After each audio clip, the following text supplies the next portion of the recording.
నమస్తే.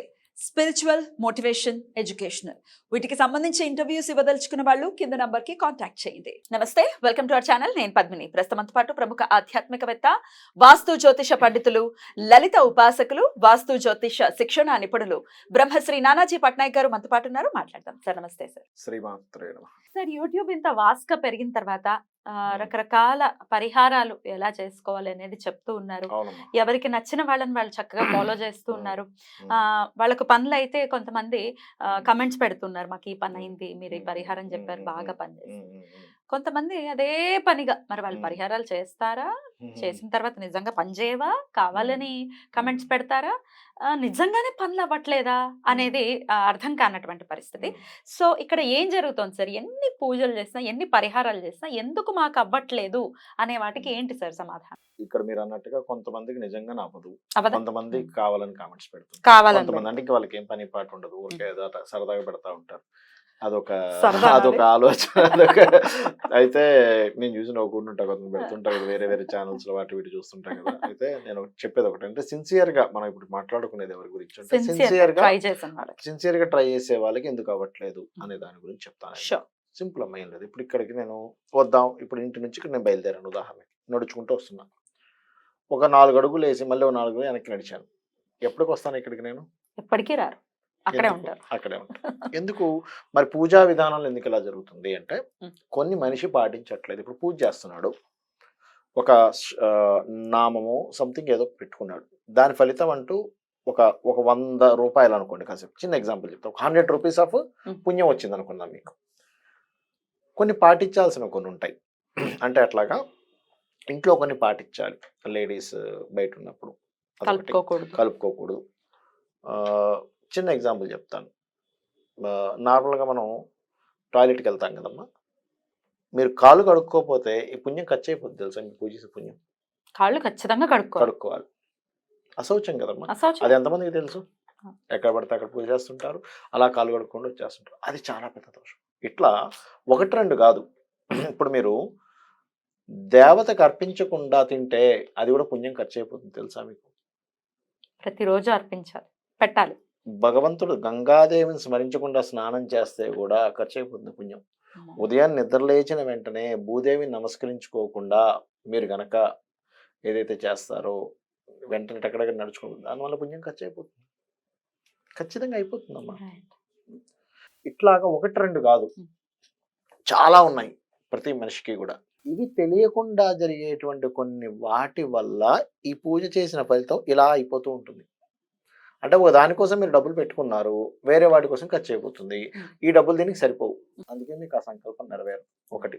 రెండవ పాయింట్ చెప్తాను చూడండి. ఇప్పుడు పూజ చేస్తారు, పూజ చేసేటప్పుడు తీసుకునే విధానాల్లో శాస్త్రంలో చెప్పింది ఏమిటంటే, మీరు పూజ చేసేటప్పుడు గబాలను ఎవరి మీద అరిచారనుకోండి, 3 రోజులు మౌనం పాటించి ముండనం చేయించుకోవాలి. గుండు చేయించుకోవాలా? చెప్పారు. స్త్రీలకు కాదు, పురుషులకి.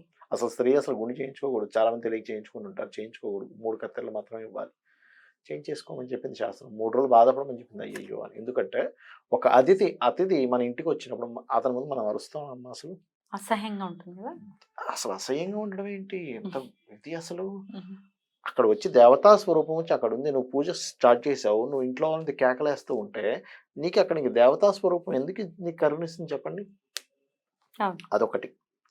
రెండవది, పూజ మనం చేసాము కానీ బయటికి రాగానే మనం చేసేటువంటి కొన్ని దుష్ప్రచారాలు కావచ్చు, ఒక వ్యక్తి మీద నెగిటివ్గా మాట్లాడడం కావచ్చు, ఆలోచించడం కావచ్చు, వీటితో పుణ్యం ఖర్చు అయిపోతుంది. పూజ అనేది ఒక పుణ్యం తెచ్చుకుంటున్నావు, ఒక గెయిన్ చేసుకున్నావు, నువ్వు కొన్ని పాయింట్స్ గెయిన్ చేసుకున్నావు.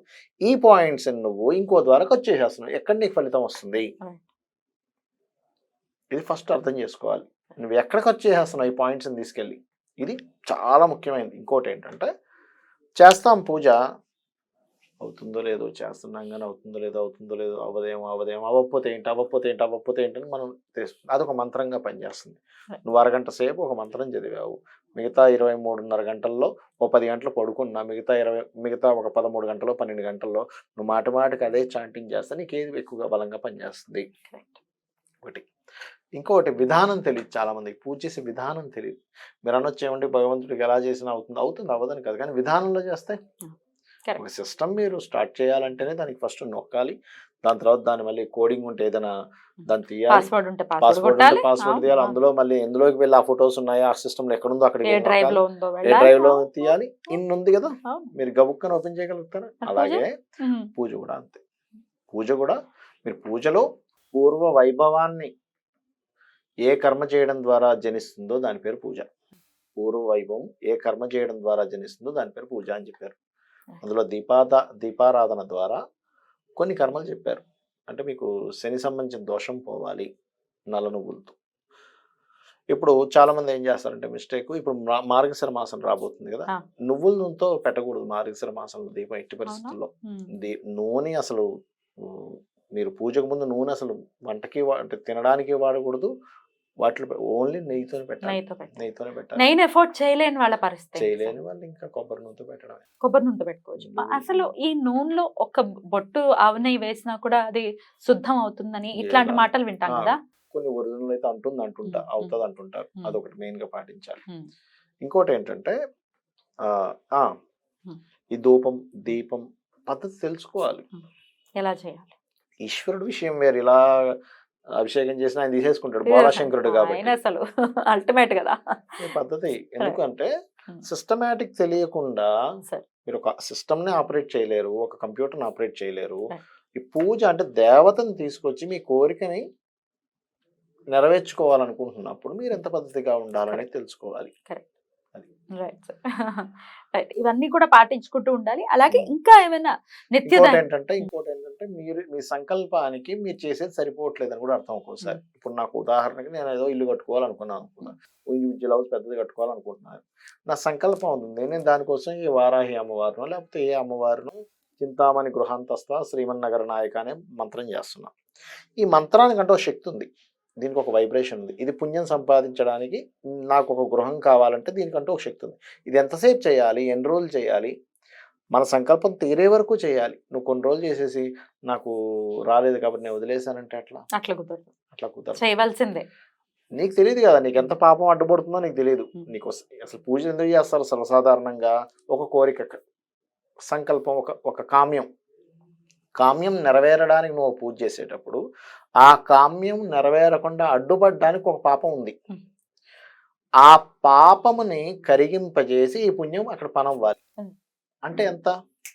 ఒక బ్యాంకులో మనం అప్పు తీసుకుంటేనే క్లియర్ అవ్వాలంటే అక్కడ నీకు బ్యాలెన్స్ ఎంత ఉందో చూస్తాడు. నీకు ఎంత ఉందండి, సెటిల్ చేసుకుంటున్నారా, ఒక 10 లక్షలు ఉంది, సరే ఇంత సెటిల్ చేయండి, ఇవన్నీ లెక్కలు ఉంటాయి. మరి అక్కడన్ని లెక్కలు ఉన్నాయి, నీకేం తెలుసు? నువ్వు పూజని నాకు పని చేయలేదు, చాలా ఈజీగా మీరు చెప్పేవి అసలు ఆ కమెంట్స్ వింటే ఆశ్చర్యం అనిపిస్తుంది. మీరు చెప్పేవి ఏం అవ్వట్లేదండి, చాలా సింపుల్ గా చెప్తుంటారు. ఏం చేస్తున్నావు నువ్వు, చెప్తున్నా బాబు. అదే కదా, నువ్వు నీ పూర్వజన్మల్లో ఎన్ని కర్మలను అడ్డుపడుతున్నాయి ఎట్లా తెలుసు? ఇంకోటి ఏంటంటే ఇంకొక ముఖ్యమైన పాయింట్ చెప్తాను చూడండి. ఎప్పుడు కూడా పూజ చేసుకున్న తర్వాత ఆ పూజా ఫలితాన్ని ఈశ్వరుడికి అర్పించేసేయాలి. ఇచ్చేస్తే అది ప్రసాదంగా మారి అది కొన్ని రెట్లు ఫలితం మనకు వస్తుంది. ఇది ఫస్ట్ చేయాలి. ఈ పూజ చేసుకున్నానంటే అది ఈశ్వర అనుగ్రహం అనుకోవాలి. ఈశ్వరానుగ్రహం ఈశ్వరుడికి అర్పించేసేయాలి. అద్భుతం సార్. డెఫినెట్ గా ఇది ఆలోచించగలగాలి, ఊరికే అనేయటం కాకుండా. ఒక్కొక్కసారి అనిపిస్తుంది, అరే ఎందుకు అవ్వట్లేదు, పాపం అవుతే బాగుంటుంది కదా అన్న ఫీలింగ్ వస్తుంది. అసలు అవ్వట్లేదండి అనే ఎమోషన్ ని చూపిస్తుంటారు. మీరు భగవంతుడు నిజంగా శరణాగతి చేస్తున్నారు, అవ్వట్లేదంటే అదేదో మీకు జరగకూడదు, అదేదైనా జరుగుతుందేమో అది ఇవ్వడం వల్ల అని కూడా భగవంతుడు ఇవ్వడం. అది ఫస్ట్ బాగా అర్థం చేసుకోవాలి, మెచ్యూర్ గా ఆలోచించాలి కదా. Correct sir, correct. అద్భుతంగా వివరించారు సార్. డెఫినెట్ గా మార్పు అనేది ఖచ్చితంగా తెచ్చుకోవాలి. అవ్వట్లేదంటే ఏదో ఉంది, ప్రాబ్లం ఏదో ఉంది, దాన్ని సార్ట్ అవుట్ చేయాలి. కానీ దేవుడి మీదనో పూజ మీదనో చెప్పిన వాళ్ళ మీదనో ఎవర్షన్ పెంచుకుంటే వచ్చేది నష్టం, వచ్చేది మనకు కాదు, లేకపోతే దైవానికి అసలే కాదు. Thank you so much sir. నమస్తే. శ్రీమాత్రే నమః.